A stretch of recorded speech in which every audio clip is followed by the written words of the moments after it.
Hello, it's nice to be here. It's good to be here. You're the guy who's 50. I had to check. Everyone's been saying it. Holy shit balls. And this is your 17-year-old daughter? Yeah. Oh, 22. Oh, they told me 17. Okay. Oh, wow. Yeah, I'd be out with my daughter as well if she looked like that, because your job is just constant cock blocking, I imagine. Fair play. Oh, I love it, man. Love it. And this guy, fucking good-looking guy, ain't he? Look at this guy. You've got a serious jawline, mate. I could see your jaw from the back of the room, from behind you. What a good-looking guy. Is your girlfriend? I would kiss you on the lips just to taste his dick. I really would. I'm not even gay. He's that good-looking. Man, love it. What's your name, fella? Leon. Leon. Look at him. I bet his dick's got abs. Like, look at this guy. Man. Leon. You had a good week, Leon? Yeah, I knew you'd have had a good week. Good looking. I've had a shit week, Leon, right? I've had a shit week, and two terrible things have happened to me this week, ladies and gentlemen. First bad thing. I dropped my son.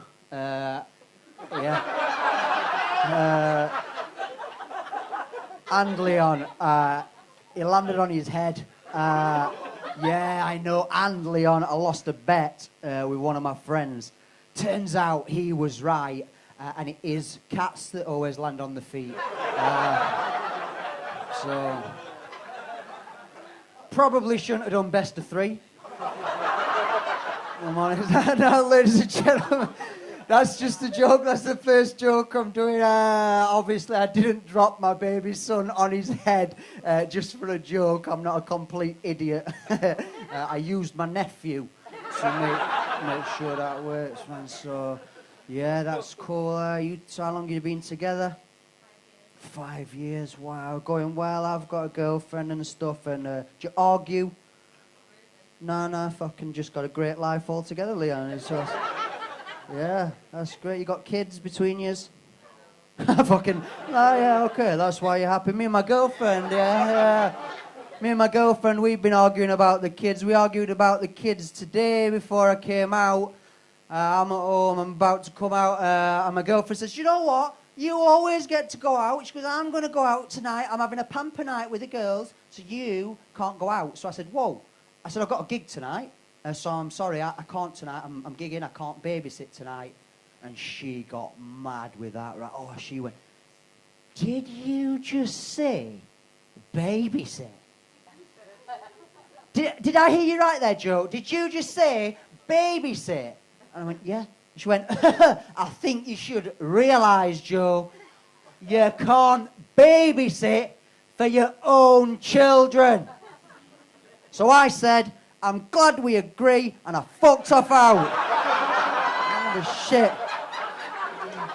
Oh, man. And I tell you, thank you.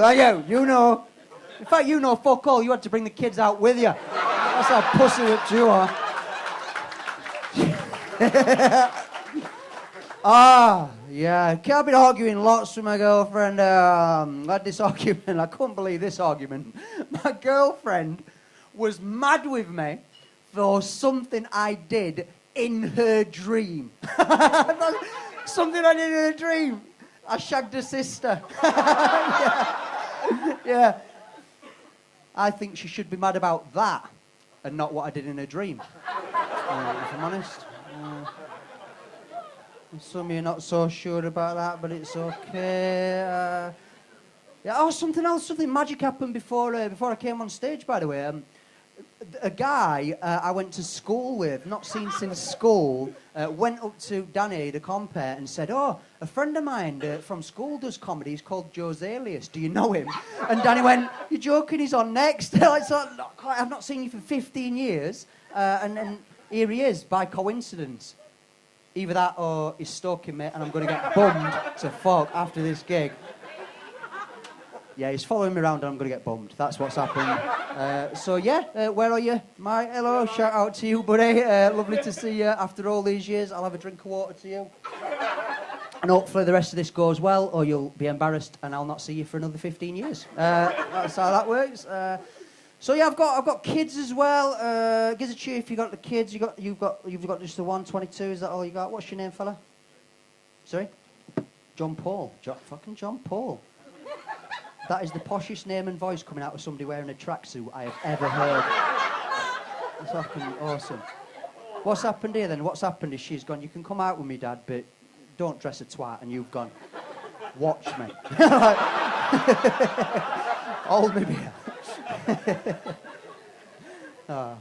Trying to protect her from the constant barrage of dicks coming her way. And instead, you've come out dressed like a pimp, like you're selling her. Like, Jesus Christ. So, I know that is horrendous, isn't it? It's really offensive. But I've got the kids as well, mate. And those who've not got kids, like you guys have not got kids, Leon, you've not got kids, I'm going to teach you a little trick on parenting, right? The best trick I've learned on parenting. Stock up on Calpol. You know what I'm saying? Calpol, for those who don't know, is a magic drug. It's a paracetamol product, and you give it your children instead of heroin. It's absolute magic. So it works for any illness as well. Like if they've got headache, you give them Calpol because it just knocks them straight out. They just go to sleep. Headaches, Calpol. High temperatures, you can give them Calpol for that. Can't find a babysitter on short notice.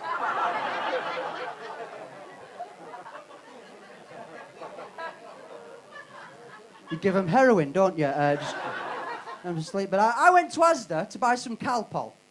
I go in Asda. I get 3 bottles of Calpol because I've got 3 children. That does sound like a high dosage. You're right. They build up a tolerance over time, don't they? So I got 3 bottles of Calpol. I'm running in through the checkout. The woman's scanning it. The 3rd bottle of Calpol flags something up on the screen, and she stops it and she goes, "Whoa! You can't buy 3 bottles of Calpol." And I said, "Why?" She goes, "It's a paracetamol product. We can't sell you 3 paracetamol products." I said, "Okay, fair enough." And I said, "Why is that?" She went, "Because paracetamol products have been used by some people to commit suicide." And I went, "Oh, yeah, you're right. Yeah." And then I went, "Hang on a minute. I'm buying Calpol, you dozy cow. What do you think I'm going to do? Run home, sit there with my 3 bottles of Calpol, and do what exactly? Goodbye, cruel world. I don't want to live anymore."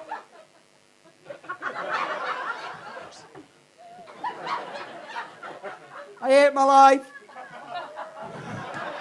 I don't want to live anymore.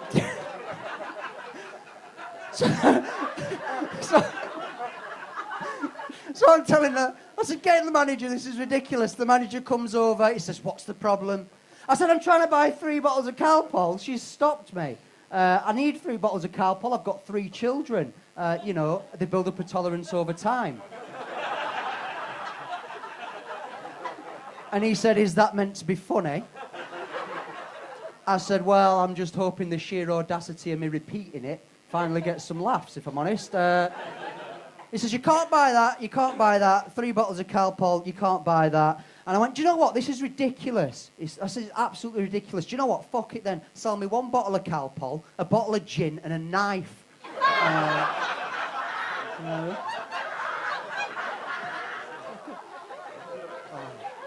Love it, man.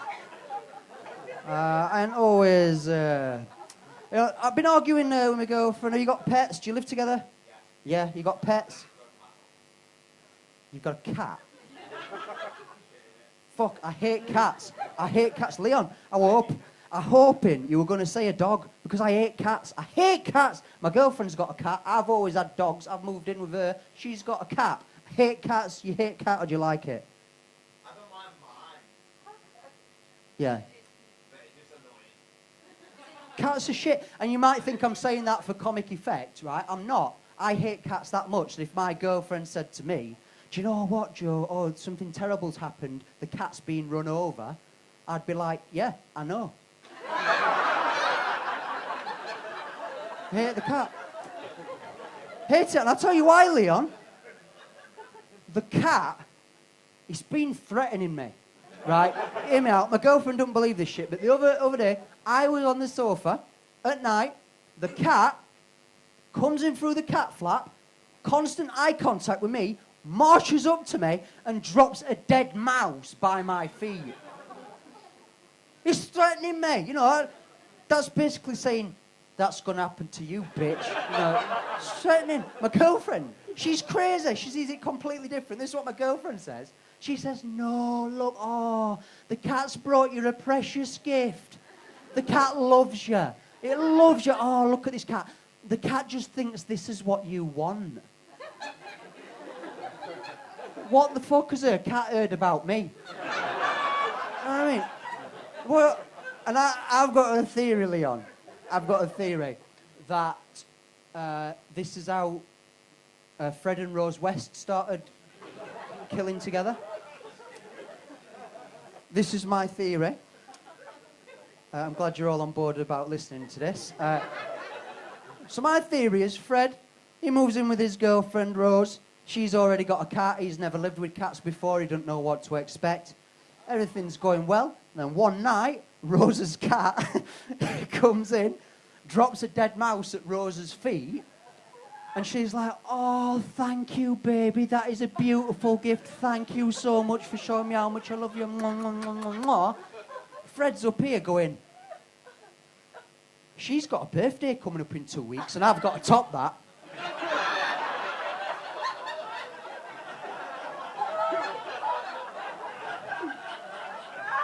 2 weeks later, prostitute's dead. What do you reckon? I think that's what's happened, man. I think. But it is dark. You're right. It's dark, and I'll tell you, I've not always done horrible comedy for a living. What I did before this job is I was a firefighter by day, believe it or not. Couldn't give a shit, could you? It's true, right? And my girlfriend was big into it too. And one day she asked me, she said, "Can you wear a uniform for me in the bedroom?" She didn't specify what uniform, so I thought, fuck it, I'm going as a bin man. And I did. I got myself a bin man uniform, and I was in character too. I role played the shit out of that. Right? I came in at crept in the house at 5 o'clock in the morning. I went round kicking stuff over, woke up all the neighbours. And I'm getting into it we start having sex together, and I am putting out all the stops. I've just moved in. A-game is coming out. You know what I mean, Leon, right? I'm putting it. Not even the cat staring at us didn't put me off. I'm going for it. And we got to that point. It was magic. She was right at the point of climax. I was right at the point of climax. And then I just stopped what I was doing and just walked away from her. And she was just like, what the fuck are you doing? I nearly came. What are you doing? And I just went, well, it's changed, hasn't it? We only come once every 2 weeks now, don't we?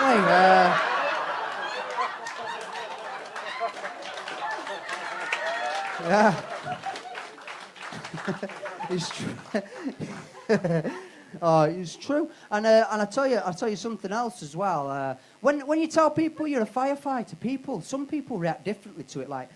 Some people think if you're a firefighter, you're gonna have a six-pack and you're all shredded, you're just gonna look all year round like you come off a calendar. Check that shit out, love. Yeah. Not a calendar, that, is it?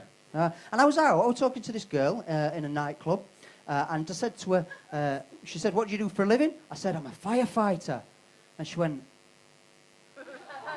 and then she did something really cruel. She lifted up my shirt, pointed to my stomach and laughed and went, ha, you're lying, look at the size of that. Ha, I wouldn't be buying that calendar. And I was like, whoa. I said, that's offensive. And think about what you're trying to say. You're trying to suggest that just because I'm not shredded and six-pack to death, that I'm less capable of rescuing you and your children if you ever have a fire, right? And she went, excuse me, dickhead, I've not got any children. So I lifted up a skirt and went, you're lying, look at the size of that.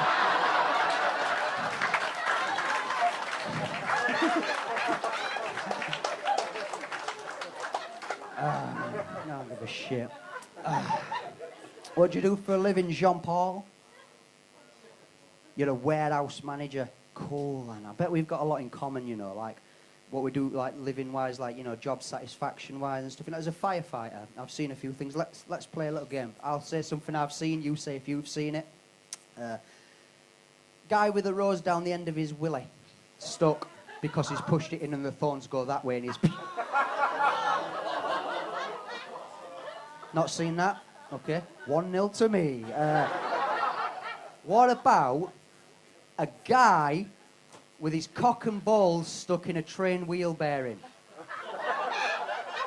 No, 2-0. Like, this, I'll tell you this story. This guy with his cock and balls stuck in his train wheel bearing.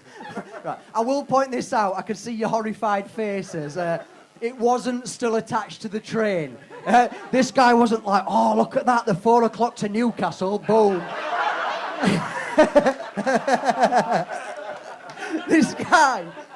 This guy, he worked alone, funnily enough, in a warehouse. No, he worked in a workshop, working on train parts on his own. It was his own business.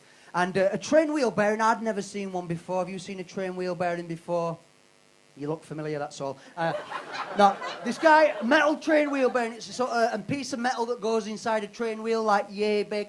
It's got a hole in the middle about this big. And this guy working alone in his workshop looked at that and thought, I wonder if my cock and balls will fit inside that train wheel bearing. And he tried it. And here's the thing, right?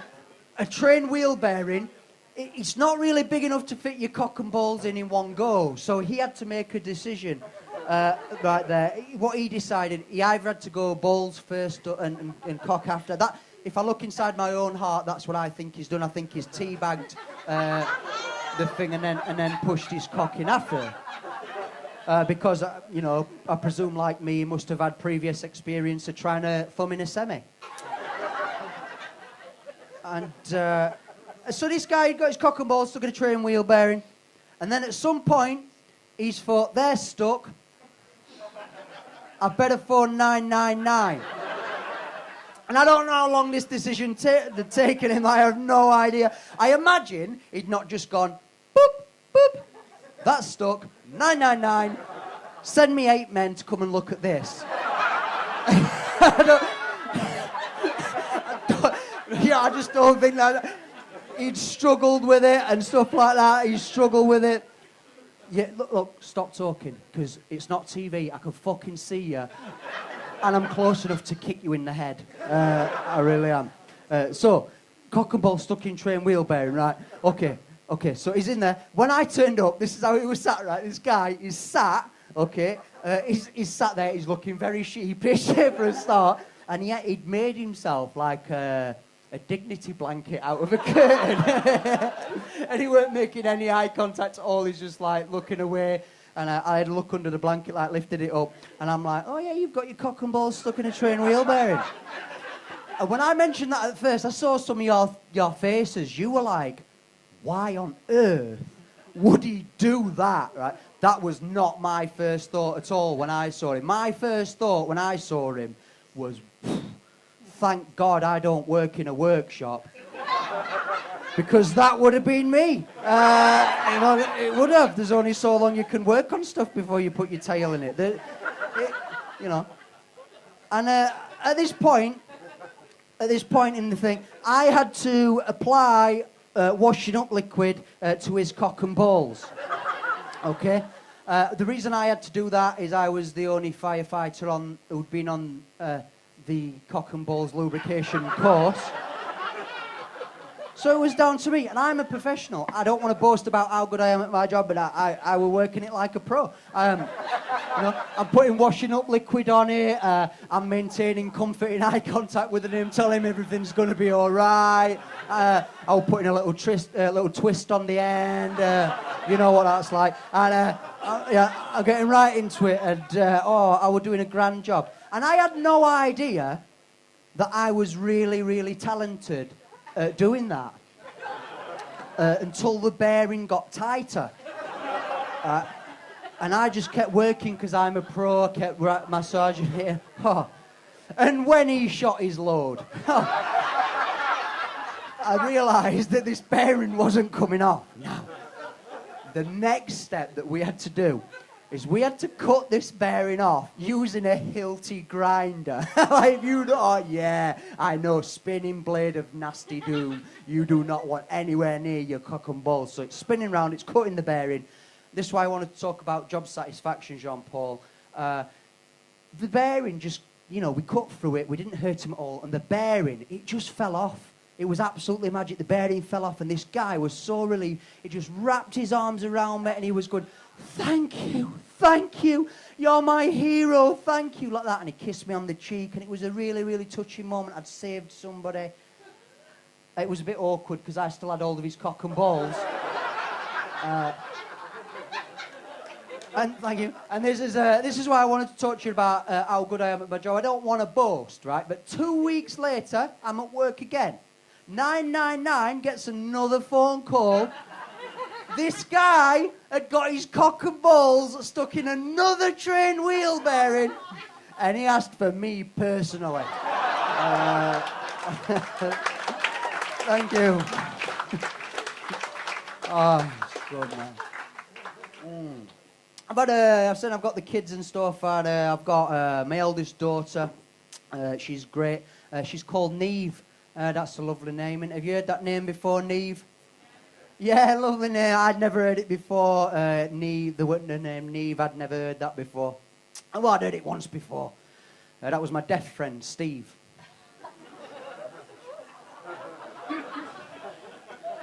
And Neve, right, is spelled... Wow, how late did you get that? I know everyone's got their own pace on that one. Now, Neve is spelled Niamh. That's how you spell my daughter's name, Neve. It is unbelievable. She's like 6 or 7 or whatever now, right? We're teaching her how to read and write. It's an absolute nightmare. I'm like, okay. K-A-T, cat. D-O-G, dog. N-I-A-M-H, Neve. No, but Neve's at this age. I love this age. She's at this age where you send her up to bed and she'll do absolutely anything to come back downstairs. I love the age. It's fantastic. I sent her up to bed the other week. You know, you'll know all about this. You know, if you were my daughter, I'd still be sending you up to bed right now. That was super creepy. Sent Neve up to bed the other week. Straight away, she's like, Daddy, I need a drink. So I take her some water up. About half an hour later, Daddy, I need a wee now. I've drank too much water. Can I go to the toilet? I'm like, I'm not fucking Fritzl. Just go.